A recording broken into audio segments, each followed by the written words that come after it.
Hey, good morning. This is the Sunset Advisory Commission meeting on December 3rd, 2021. And I thought because we have a new member, it would be good to start with introductions. And so, Tori, do you want to start and introduce yourself and tell us a little bit about you, and then we'll go around the room and have everybody introduce themselves. Sure, it's great to be here with you all. I'm Tori Biondelillo. I am the Governor's Director of Boards, Commissions, and Appointments. So it's naturally fitting to be involved with, sunsetting boards and the activity currently going on with boards and the future of boards and commissions in Vermont. I grew up in Barrie and have lived there my entire life. And I went to the University of Vermont from 2016 to 2020, and then began working in the governor's office full time after that. But I've been involved in the office on and off since I was a freshman in college. So I'm just really glad to be here. I love boards and commissions. I love learning about them and hoping to make them stronger. Great. Thank you. Matt, you want to introduce yourself next? Matt's on Zoom too. Do you want me to? Okay, so my name is Matt Kraus. I'm one of the gubernatorial appointees. There we go. Is that better? Yeah. No, we had a thing that was blocking our image of you, which is perfect. Oh, we can't have that. No. So again, my name is Matt Kraus. I'm one of the two gubernatorial appointees, and I'm always pleased to attend these meetings, even if it's remotely. Great. Brian Collmore, State Senator from Rutland County, serving my fourth term. I serve on Senate Agriculture in the morning and Senate GovOps, Government Operations, in the afternoon, and happy to be here. Rob LeClaire, I represent Barrie Town, Tori, and I sit on government operations, have been ever since I've been here. Who's a new member here, just arrived? You don't even want to know. We're just introducing ourselves because we have a new member, Tori. Oh, hi, Tori. I'm Jeanette White. I'm Senator from Windham County, and I chair government operations. And my name's John Gannon. I represent Wilmington, Halifax, and Whitingham in Southern Vermont, and I am Vice Chair of House Government Operations. And Amber, do you want to introduce yourself? Hi, Amron Abergele from Legislative Council. I staff government operations. Andrea? Can you see me? Hello, I'm Andrea. I'm a committee assistant for the Sunset Advisory Commission, and I work for House Government Operations. Right, and we'll have the witnesses introduce themselves as they come up to testify. And so, Oh, there they are. yeah. Okay. Oh, thank you. Do you want the report? This is Yeah. the first segment. So first up is the Training Center Governance Committee, and we have with us in person Mike DeRocher, and we also have on Zoom Peter Lynch and Heather Simons. Are you starting, Mike? Or? Yes, sir. Good morning, and hi to everybody out there in the cyber world. I'm Mike DeRocher. I'm the Executive Director for the Division of Fire Safety. I am also the chair of the Training Center Governance Committee for the past 18 months to 2 years. Prior to my chairmanship of this committee, Richard Gauthier, who was the executive director of the Training Council, was the chair of the committee. So I thought I'd start out with just 2 minutes of history here. This legislative committee was created in part because there were so many users of the training facility that we were experiencing some scheduling conflicts with the space down there. There was limited space for training. The communication between all the users was not as what it could be. There were contract issues. There were a number of ways in which a group of decision makers down there at the training facility felt we could better control what was going on down there at the facility. So BGS hired a consultant. This consulting company came in, did a study of the facility, a very extensive study, and recommended that this governance committee be created. It went through the legislative process. It was created. There's, as I completed the questionnaire here, there are 8 members on this training committee. They're all listed here, but basically the group well represents the users of the facility and those that have decision-making authority down there on the campus. I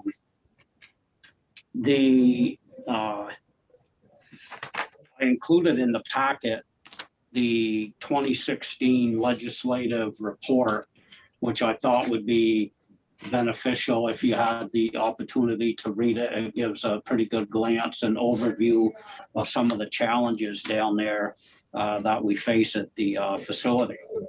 One of our biggest goals right now is trying to take this old training facility and bring it up to a some type of standard where people can come and have a positive learning experience there.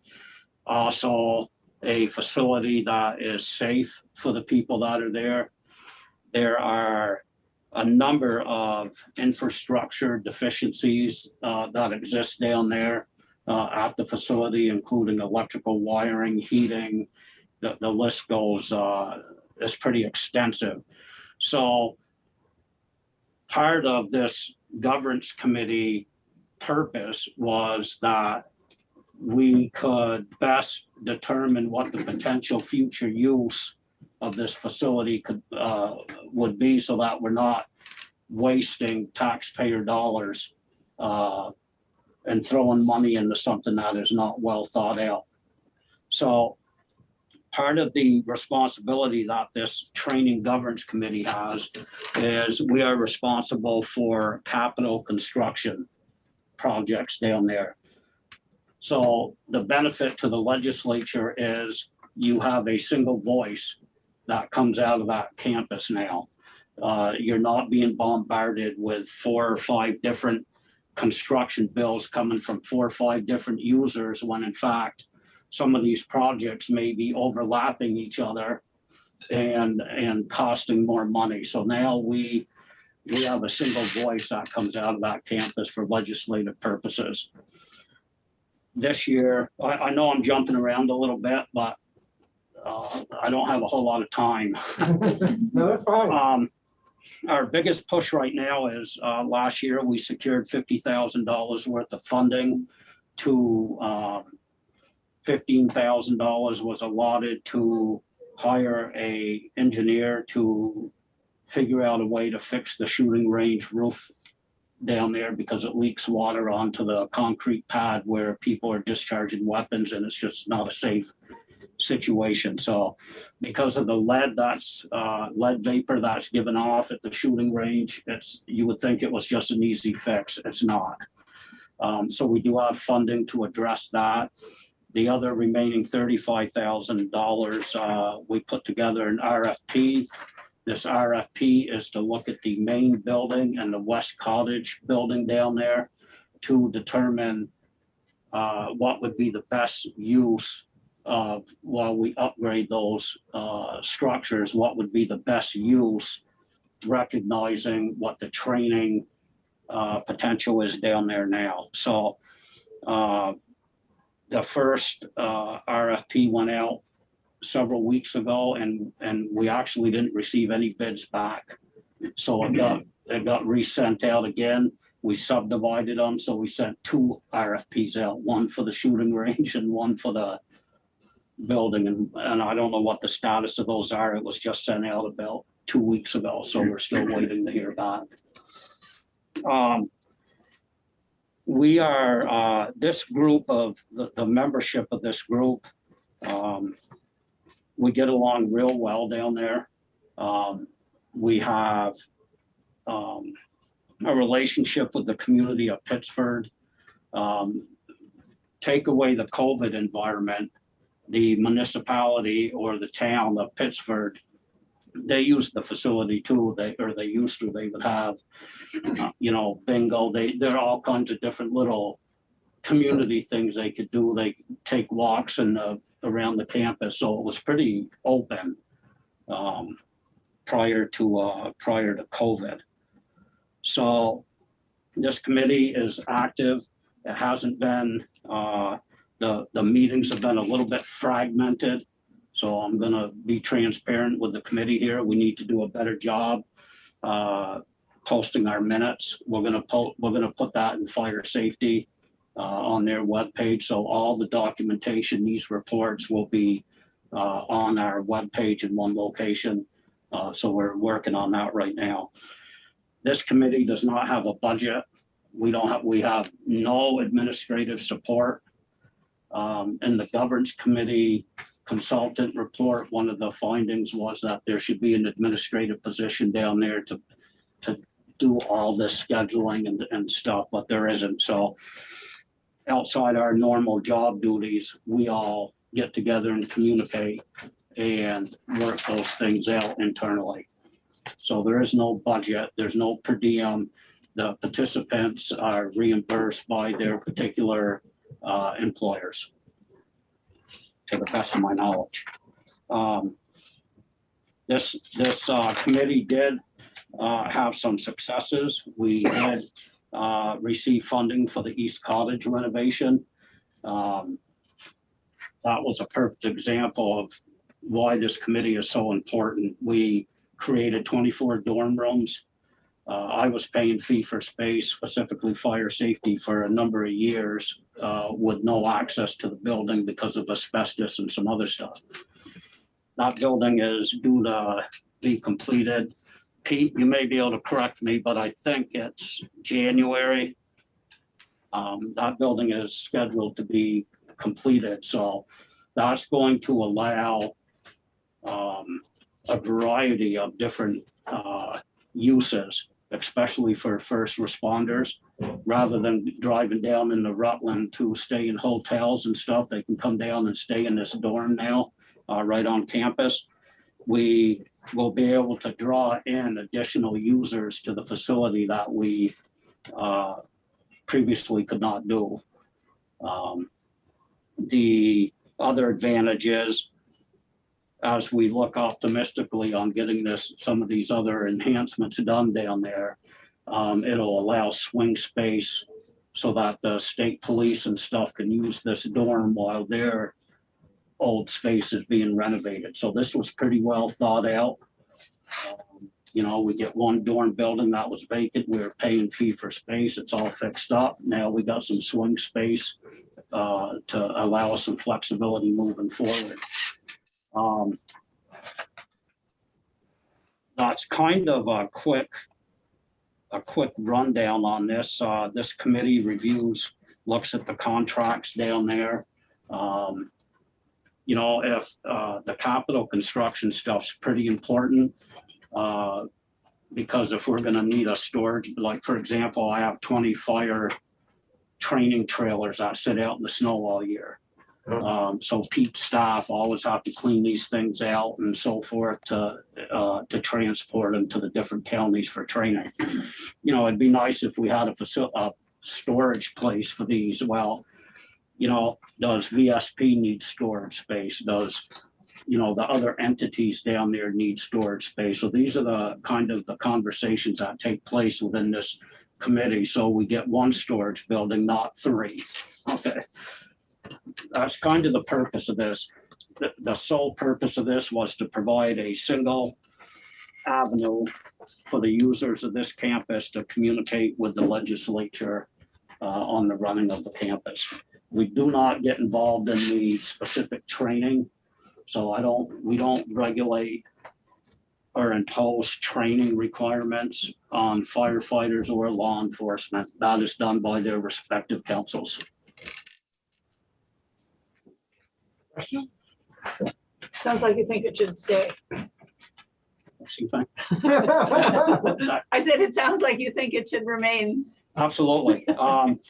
My theory with this would be, this has been a heavy lift for the past couple years, especially with the pandemic. And, you know, we have with Heather and Pete and the other members, we've had to be very sensitive to the safety and health of that facility because of the pressure that's on our first responders and emergency services right now. So there's been a lot of discussion about things that were not maybe specifically in statute regarding what our authority does, but it did come into the confines of access and use of the building.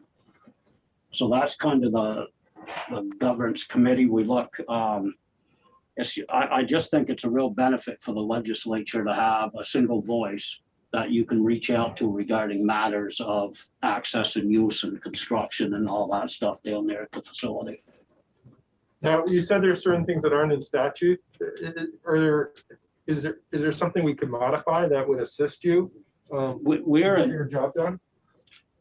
one area that we are in discussions with, and it's actually going to be on our next meeting agenda for December 20th, and that is the capital construction bills that are submitted.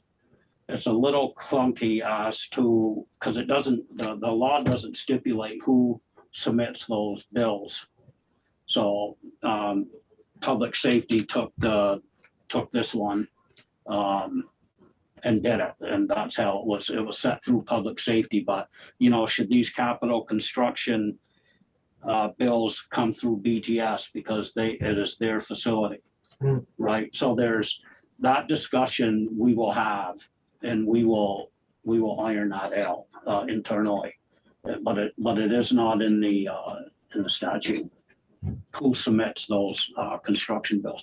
I think maybe Heather can chime in on that if I'm missing something on that, but I think that's kind of been our discussion. Yes, good morning. Heather Simons, Executive Director of Vermont Criminal Justice Council and the Vermont Police Academy.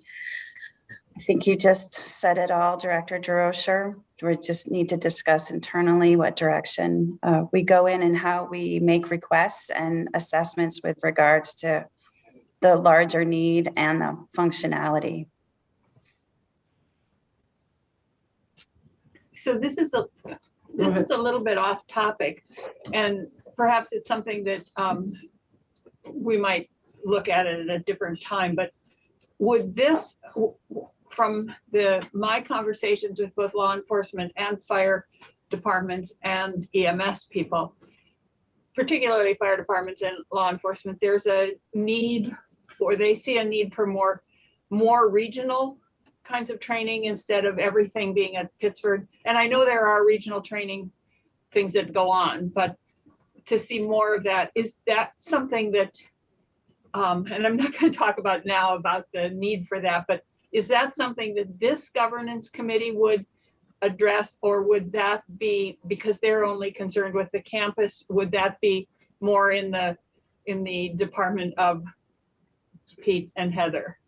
I think my opinion would be that would be outside the charge of the training center governance committee. However, with that said, you certainly have those players that are members of this committee. And could there be, you know, a nexus between what the academy or the campus offers now and how that might look like in the future and stuff? So there would be, I can see that there's a nexus in discussions. I'm not sure it would be a, you know, we couldn't, as a training center governance committee, dictate, you know, should this place be regional? Should Lamoille County be a hub for training? That would not be in our wheelhouse. Okay, that makes sense. Thanks. Do you see Matt? Matt, you have a question? Yes, I do. I have just a quick question. I was listening to your testimony. You said, I think, that there was a indoor shooting range. Is that correct? Heather can best answer that. One of them is outside. That's the one we're trying to address with this RFP, is the outdoor shooting range. Has water that leaks onto the pad, creating a trip and fall hazard. That's what we're trying to address. Okay, so it's not an indoor shooting range that water's cascading down. It's an outdoor shooting range and water is accumulating. Correct. Okay, I don't have any further questions. I just wanted to clarify that. Thank you. Any other questions? Well, thank you. And I think we have another. Let's see, we have the Training Safety Subcommittee of the Training Center Governance Committee. Right. I'm actually, I think Pete Lynch, Pete, you can probably speak to the safety committee, but I just want to give just a real brief history on this, because initial legislation, and I think Senator White, this may have come from your committee, where there was going to be another committee that was going to, or a council, or that was going to be created to look at the safety aspects. And through the legislative process, this safety subcommittee was created, and it reports up to us at the Training Center Governance Committee. So the reports that you have here are reports that were generated by the safety subcommittee. It gets sent up to the Training Center Governance Committee for approval and then submitted to the legislature. So very familiar with the safety report and stuff, but I think this safety subcommittee has done some very important work. I would encourage the review of the legislative reports. They are very detailed and give some great information, and we've done some good work there. So I don't want to spoil Pete's presentation here. So thank you. Pete. Good morning. Morning. Great to be here. I'm Peter Lynch. I'm the Chief of Training at the Fire Academy. And Director DeRosa has already outlined what the Governance Committee does. And we are, as he said, we're under the umbrella of the Governance Committee. So our mission is just very focused. And again, that is to answer back to the Governance Committee about the safety on campus. And while we run two, the Police Academy and the Fire Academy run two very different training operations, we found that there are a lot of things that we do that we can work in unison on to better make the campus safe and the programs that are offered on the campus and our outreach programs more safe. The Safety Committee is made up of 7 folks. It includes 2 people from the Police Academy, 2 people from the Fire Academy, and 3 folks from outside. They are from Vermont Leagues of Cities and Towns. One is a state risk management person, and the other is from the state's Commission of Labor. And so our committee meets twice a year. We have set our meetings up so that they fall typically in the past, pre-COVID, both the Police Academy and the Fire Academy have major programs that are ending at the end of the fiscal year. And so on or about the 1st of July, we meet as a safety committee to look at injury reporting from the first 6 months of the year, understand what's going on in both police and fire training, and to look pretty seriously at whether the accidents or injuries that are being reported that we're seeing in any way linked together, and if there is some way that as a safety committee, we can address those and make recommendations back to how we might operate more safely on campus. And then the second time of the year that we meet is very close to the end of the year. And we have a meeting is in fact coming up on the 16th, so we can be ready for Director DeRosa's meeting on the 20th with the Governance Committee. And at that time, we review the safety report for the year.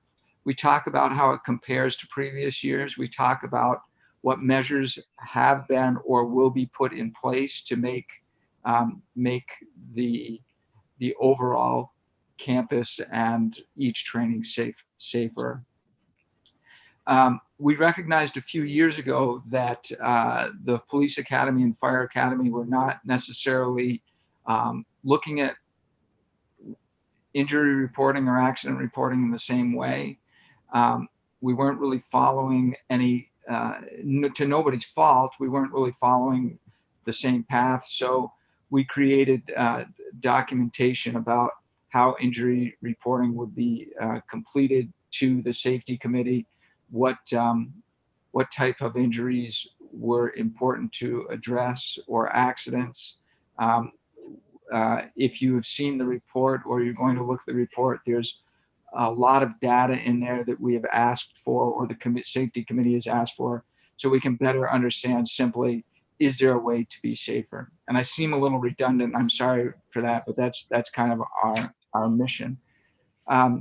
One other example that I'd like to give is we were starting to see in our programs, or maybe not starting to see, but better recognizing heat-related injuries.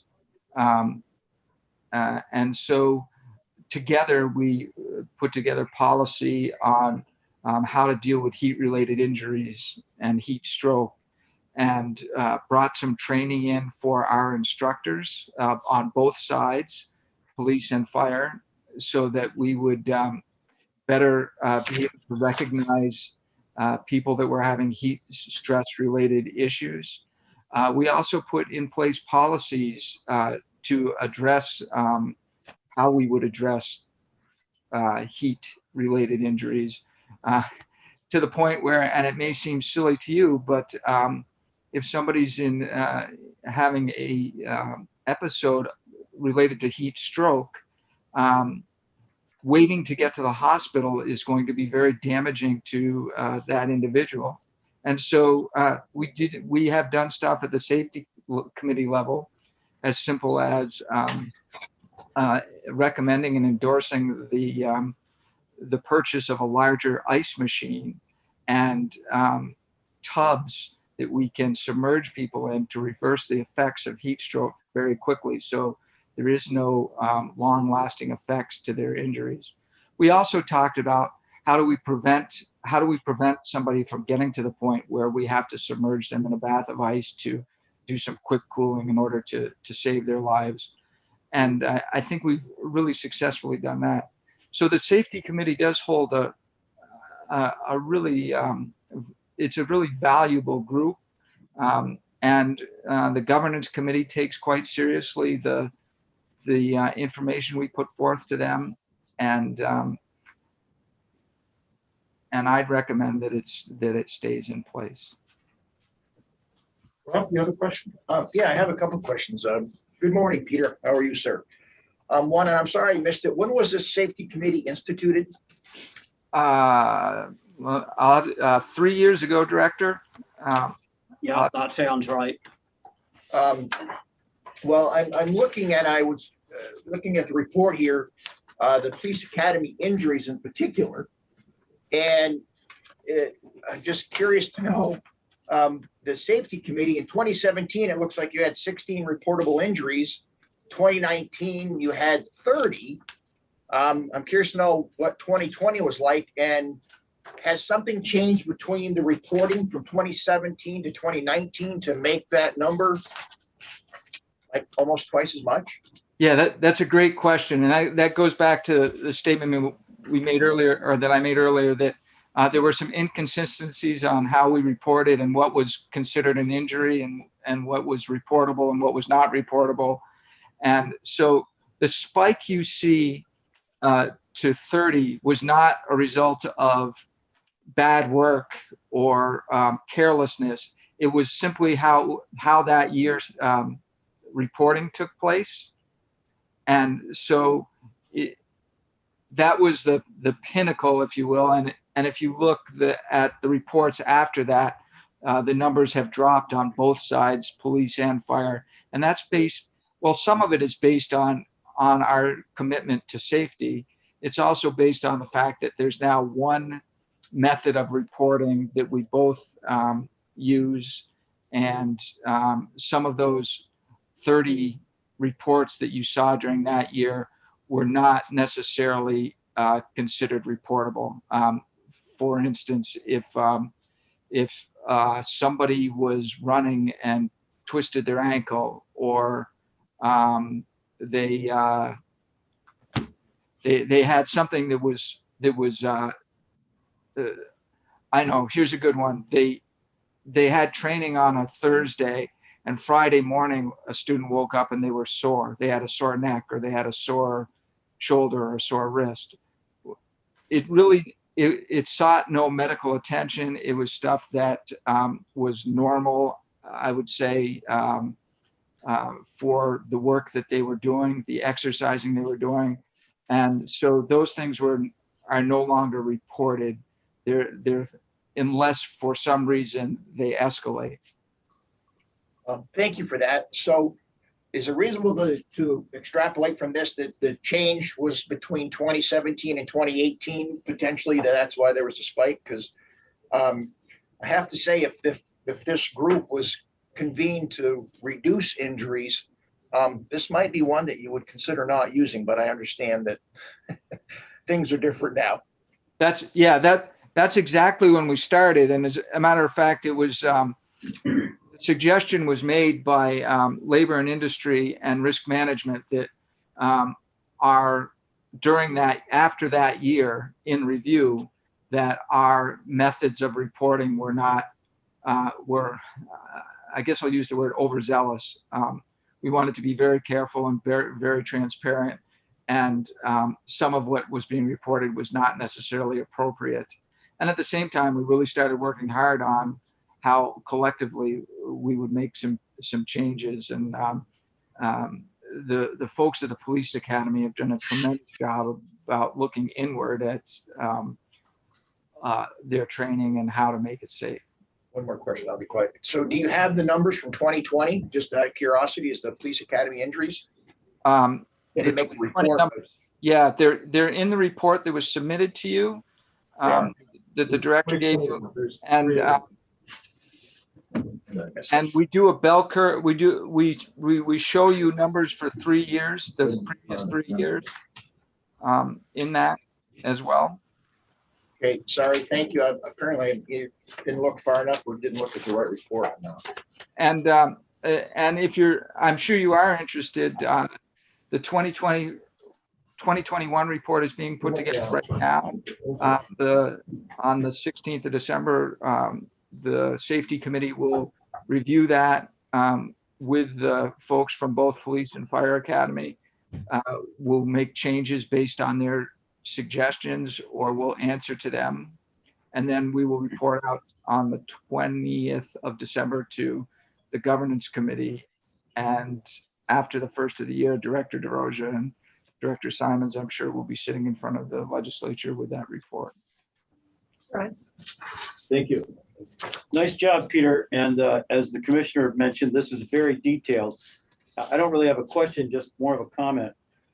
I think the stats for the Police Academy versus the Fire Academy show that, they're doing use of force training on one hand and not on the other. So it only stands to reason there'll be more issues with the police stats. But I will also note that in many cases, the injury reported had nothing to do with the training.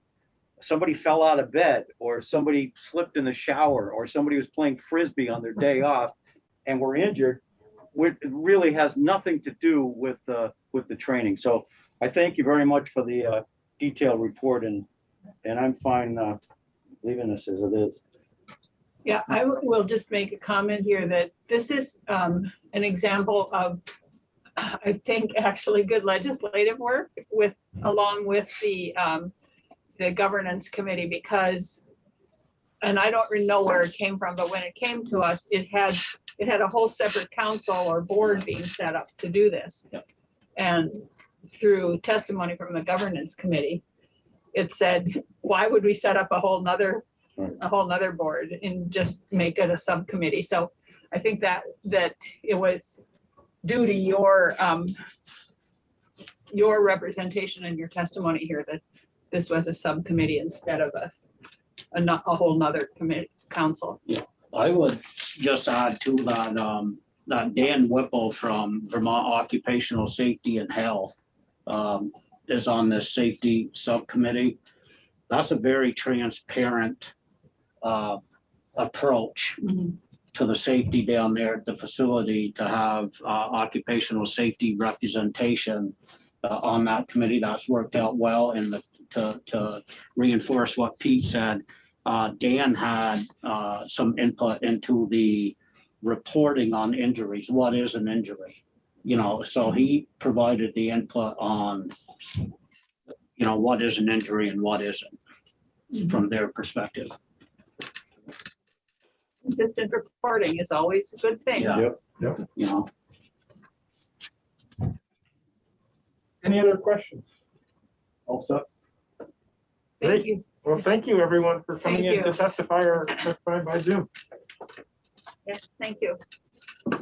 thank you. Thanks. good to see you. Michael. Yeah, good to see all of you. Yeah, sure. We'll be seeing you more in January and February. All right, stay safe, everybody. Yeah, thanks. You too. So what is the pleasure of the co-chairs? Do we make moves now to either keep or not, or do you want to wait till the end of the day, or?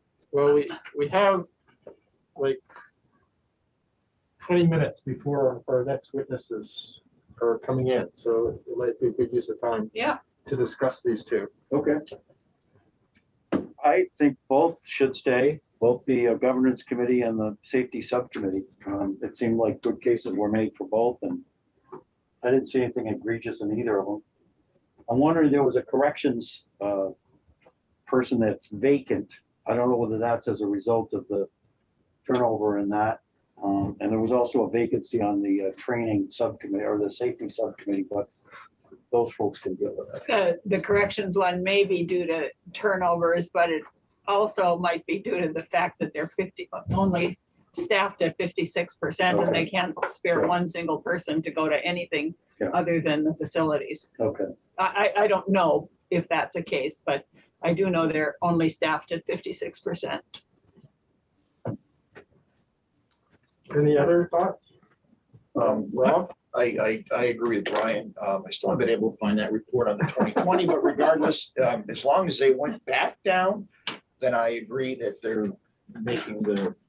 having the impact that they should have. So it seems to me that this is doing as it was intended. Here you are, Mr. Matt, were you about to say something, or? I just wanted to mention, I concur with Brian. I didn't see anything or hear anything that stood up for me, so I don't have an issue with either of them. Tori? I agree. I think they were very transparent about COVID challenges and their steps to move forward, but it seems like they're still very focused on making progress and serve an important purpose. I'm fine with keeping Yeah. them. Yeah, do you want a formal motion, or are we just gonna do a straw poll? Let's do a motion so that it's done with and Yep. we can move on. Yeah. Well, I would make the motion that we keep both. Here, the Training Center Governance Committee and the Training Safety Subcommittee. Thank you, Brian. Second. What I do without you? All in favor? Aye. Aye. I, All right. Okay. That was unanimous. So we still have. Do we have a couple minutes? Can I go grab a cup of coffee? No. Was it bad driving? Is that No, what- not terribly. Oh. It's my complicated life. Oh,